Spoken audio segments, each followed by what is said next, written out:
here we actually look at our 6 trig functions. We're probably familiar with sine, cosine, and tangent. They're reciprocal functions listed right next to each other called cosecant, secant, and cotangent.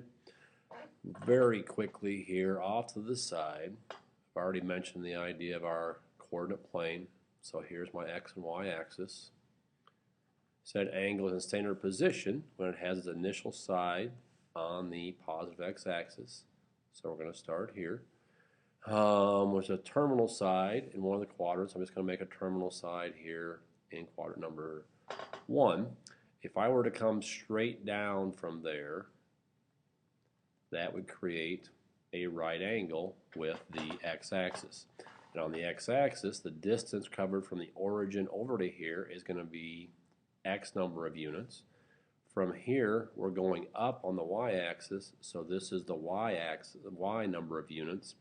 And then eventually, a lot of our work is with a circle, so we label the hypotenuse of our triangle as r for the radius of a circle as it goes around here. That we'll touch on that later.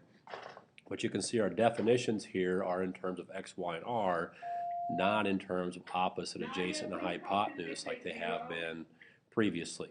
So sine is y over r, cosine is x over r, tangent is y over x. You might remember that sine is opposite over hypotenuse. So here, opposite is y, hypotenuse is r, so y over r. Cosine is adjacent over hypotenuse. Well, the adjacent side here is x, hypotenuse is r, and tangent is opposite over adjacent, or y over x. So again, what we're going to see here moving forward is you need to know your trig definitions in terms of x, y, and r, but also in terms of opposite, adjacent, hypotenuse, and we'll touch on those as we go. Mention these reciprocal functions. Cosecant is reciprocal of sine, so sine is y over r, cosecant is r over y. Cosine is reciprocal of secant, cosine is x over r, so secant is r over x. And tangent is reciprocal as cotangent, cotangent is y over x, so cotangent is x over y. 3 new functions you probably haven't seen before. You're familiar with the Pythagorean theorem, but you usually see it as a squared plus b squared equals c squared. We will see it here obviously as x squared plus y squared equals r squared, with x and y being the 2 sides of our triangle and r being the hypotenuse or the radius of the circle. One important note to make here is as we move around our coordinate plane, x and y can be negative numbers. As over here, for example, we're over negative on the x-axis because we're to the left of the origin. If we were to come down the 3rd quadrant or the 4th quadrant, y would be negative. But make a mental or a physical note to yourself, r is always a positive number. Our hypotenuse is always positive regardless of what quadrant we're in. R is always positive. Again, x and y can be negative depending on what quadrant we're in, but r will always be a positive value. So with that coordinate plane, we can use our coordinate plane and an ordered pair that's on the terminal side to find our 6 trig functions as long as we know x, y, and r.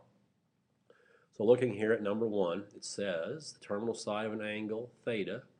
Again, angles here in trig are typically going to be in what we call Greek letters. This is a Greek letter theta. You might see alpha, you might see beta, you might see gamma. Those are some of the common ones, but typically as you move up in upper level math books, your angles will be listed as Greek letters and your sides will be as regular alphabet letters, A, B, C, D, E, and so forth. But anyway, angle theta is in standard position, passes through the point 815. We're going to find our 6 trig function values. I won't be very good at it here, but I'm going to try and sketch that point 815. So 1, 2, 3, 4, 5, 6, 7, 8, and 1, 2, 3, 4, 5, 6, 7, 8, 9, 10, 11, 12, 13, 14, 15.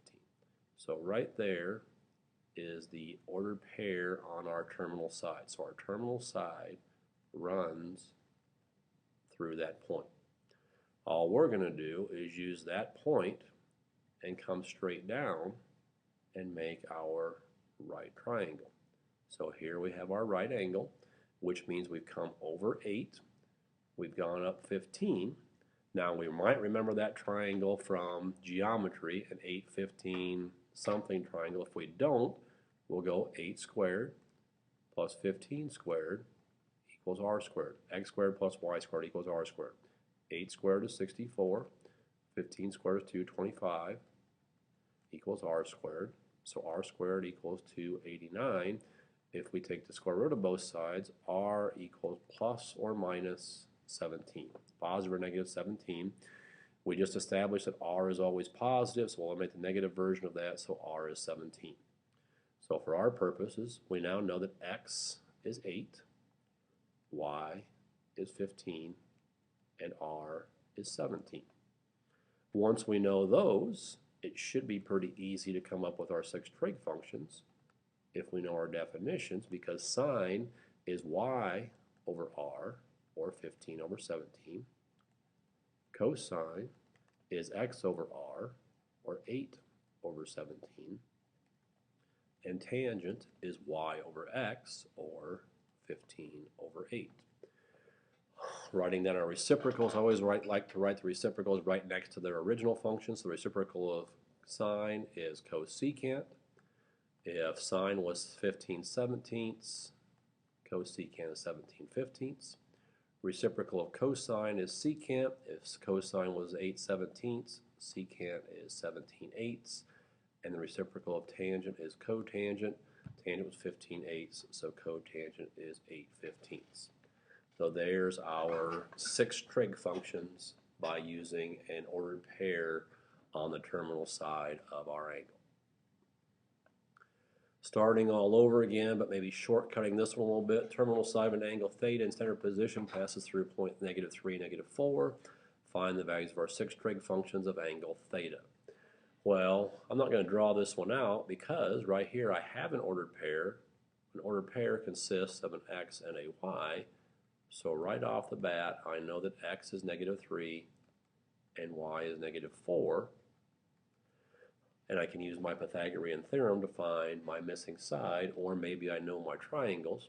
But just to make a point here, -3 squared plus -4 squared equals r squared.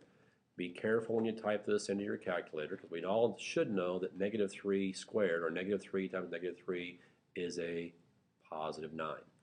If you type that into your calculator incorrectly, you might get -9. Obviously going to throw off your answer. -4 times -4 is 16. Not a -16, but a positive 16. So 9 plus 16 equals r squared. R squared equals 25. R equals 5. So we have a 3, 4, 5 triangle. And now we can come up with our 6 trig functions. Sine, once again, is y over r, or -4/5. Cosine is x over r, or -3/5. Tangent is y over x, -4 over -3, or a positive 4/3. Cosecant is reciprocal of sine, so it's -5/4. Secant is reciprocal of cosine, -5/3. And cotangent reciprocal of tangent, which is 3/4. All right, so there's our 6 trig functions. Continuing with a few more to get us through this. Find the 6 trig function values of angle theta in standard position if the terminal side is defined by x plus 2y equals 0 and x is greater than or equal to 0. We don't have an ordered pair this time, but we do have the equation of the line that creates that terminal side. So what I'm going to do is take this line and put it in slope-intercept form by solving for y. So I'm going to subtract x from both sides, which will give me 2y equals -x. Slope-intercept form means I want to solve for y. So y equals -1/2 x. If we were to actually graph this, we would want to make an xy ordered pair chart and plot a few points. In this case, I just need one x and one y to be able to find my r and find my 6 trig functions. So, excuse me, up here it says x is greater than or equal to 0. What that means is x is positive. So I can choose any positive number here I want to. I can do 1, 2, 3, 4, 5, 6, 7, all the way up to 10,000, 20,000, whatever we want to do. But let's make life simple. Because I have a fraction here, I'm going to use the number 2. Because now, in this equation, y equals negative 1/2 times 2. That will give me a whole number for my y because the 2's will cancel and y will equal negative 1. So by finding that ordered pair, I now know that x is 2, y is negative 1, and I can use that to find my r.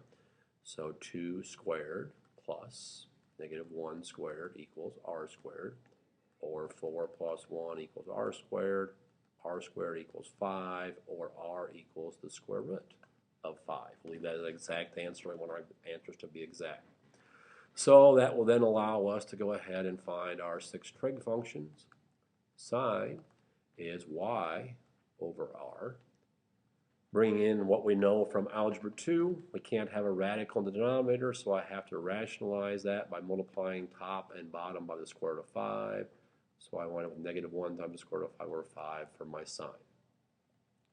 Cosine is 2 over the square root of 5, x over r. Again, can't have a radical in the denominator, so let's multiply by the square root of 5.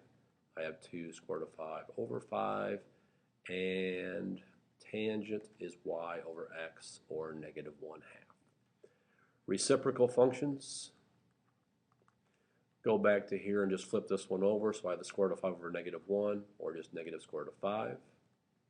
Secant theta, flip this one over back here to our starting point, square root of 5 over 2, and cotangent, flip negative 1/2, gives us negative 2. So there's our 6 trig functions. Couple of special situations here in number 4. 4a says to find it for negative 90 degrees.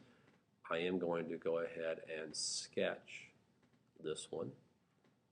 Negative 90 degrees would be the angle from here to here. So I don't have essentially a terminal side. I have a quadrantal angle. So my terminal side is right here. I don't have an ordered pair. However, we can pick any ordered pair we would like on this line. We could go here, here, all the way down here if we wanted to. But just to work with some easy numbers, knowing this is our origin, 0, 0, we've gone over 0 units, and the easiest number I can think to work with is the number 1. So I've gone over 0 and down 1. So that ordered pair, I know x is 0, y is 1. That will allow me to find r. Well, I'll write it out. 0 squared plus 1 squared equals r squared. 0 plus 1 equals r squared. So r is also going to equal 1. Okay. Once we have that, we can find sine, cosine, and tangent. Sine is y over r. Well, 1 over 1 is 1. Cosine is x over r. 0 over 1 is 0. Tangent is y over x, which is 1 over 0. Can't divide by 0, so tangent is undefined. Cosecant is a reciprocal. 1 divided by 1 is still 1. Secant is reciprocal. 1 over 0, which makes it undefined. Can't divide by 0. And cotangent will now be 0 over 1, or 0. So we're on one of the x or y axis. We're going to work with zeros and ones all the way through there. Letter B will illustrate how they all simplify down to be the same number regardless of what ordered pair we use. We could have used 0 and 10 here, and we would have got these same trig functions over here that we got with using 0 and 1. Okay, so let's take a look at that letter B. Our terminal side passes through 3 and 0, or negative 3 and 0. So right away, again, negative 3, y equals 0. If we do our Pythagorean theorem, negative 3 squared plus 0 squared equals r squared, or 9 plus 0 equals r squared equals 9, so r is also going to equal 3. Sine is x or y over r, 0 over 3, which is 0. Cosine is going to be x over r, negative 3 over 3. Simplifies to be negative 1, like we had up above. Tangent, theta equals, tangent is y over x, 0 over negative 3, or 0. Cosecant is going to be 3 over 0. 3 over 0 is going to be undefined. Secant, 3 over negative 3 is still going to be negative 1. And cotangent is going to be negative 3 over 0, or undefined here as well. Okay, so again, regardless of if we're on a coordinate or a quadrant x, y axis, we need to use any point on there, and we'll simplify down to be the same number, so 0 and 1 is probably the easiest way to go. Oh, we have 4 left to finish that are along those same lines. If you scan through these, all these angles, 90, 270, 180, 360, are all on the x or y axis. So over here, I'm going to use an x and y axis and just put each of those angles in. So 90 would be here. For an ordered pair, we'd have 0 and 1, which means r would be 1. Cosine is x over r. Well, x is 0, r is 1, so we have 0. Plus 3 times something. If I go to 270, my ordered pair will be down here. I use 0 and negative 1. Well, my r will also be 1 there. I'll just write it outside. Sine is y over r, or negative 1 over 1. So I have 0 plus 3 times negative 1, or this simplifies down to be negative 3. Continuing on, letter B, 3 times the secant of 180 minus 5 times the tangent of 360. 180 is right here. So I have 0, oops, let's try that again, negative 1 and 0 gives me an r value then of 1. Secant is r over x, so it's 3 times 1 over negative 1, minus, we'll go to 360. 360 takes us all the way around to here, so I have 1 and 0, gives me an r value of 1. Tangent is y over x, so it's 0 over 1. 3 times negative 1 minus 5 times 0, negative 3 minus 0, or we just have another value here of negative 3. Oh, we have 2 more of these. Looks like I lost my coordinate plane, so I'm going to sketch this back up here again for us to use. You might be able to use the same one. We're at 360, so that's all the way around, 1 and 0. With an r value of 1. 180 is here, negative 1 and 0 with an r value of 1. And 180 again, so I have those numbers on there. Tangent of 360 is 0 over 1, or 0. Sine of 180, sine is y over r, 0 over 1 is 0. And cosine of 180 squared, well, 180, or cosine of 180, cosine is x over r, so negative 1 over 1, that's being squared. These first two are easy. I'll go ahead and write them in anyway. But here our order of operations tells us we do exponents first, so negative 1 squared is 1, so I have 5 times 1, or 5 here as my simplified version. And one last time here, we have letter D, secant squared of 180, 3 minus 3 times the sine squared of 360, and plus the cosine of 180. So secant 180 we already have drawn in. Secant is r over x, so it's 1 over negative 1, squared, minus 3 times something squared. 360 is over here. Sine is y over r, well, that's easy. 0 over 1, or 0, being a square, 0 squared is still 0. And the cosine of 180, cosine is x over r, negative 1 over 1 is negative 1. Negative 1 here squared is a positive 1. 3 times 0 is 0, and plus a negative 1, so this simplifies all the way down to 0. And I believe that gets us through section 3.